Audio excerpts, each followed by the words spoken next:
If you have a teen or preteen, you're very familiar with the debate over cell phones, social media, and screen time.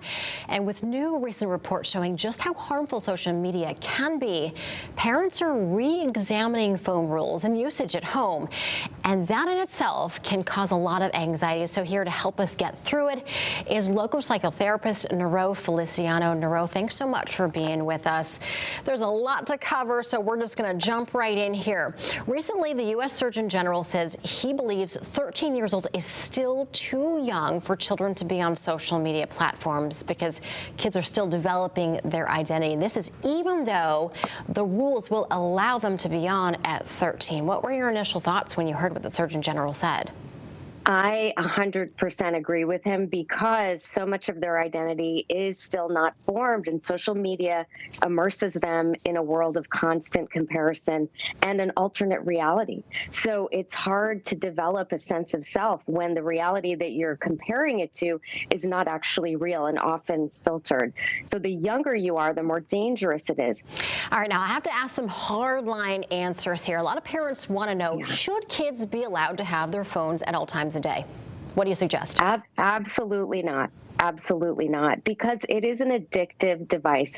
We know that there's this dopamine release every time we see new information on a phone, which can be endless. That causes us to check it.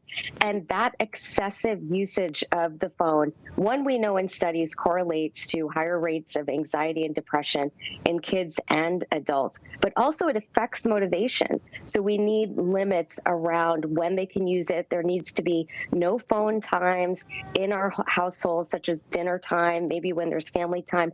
We teach them when they're speaking to someone or in conversation, that's not a time for the phone, and especially at night when they're going to sleep. There's too much disruption, and we know that sleep is a huge factor in childhood, adulthood, and especially adolescent mental health when their brains are developing. That change is going to be really difficult to do in our households. What do you suggest we as parents do? We need to explain to them the benefit that they're going to have in these new rules. As parents, we have to make decisions that are in their best interest. So I would say listen, inform them of the information, empathize with them when you're going to get a reaction, but we don't have to wait for their agreement or understanding to make choices that are in their best interest. That's what part of parenting is. Yeah. All right, Nero, thanks so much. Always so great to talk to you. You have really great advice. And of course, I'm sure we will be talking about these issues many times in the future. We do thank you and appreciate your time.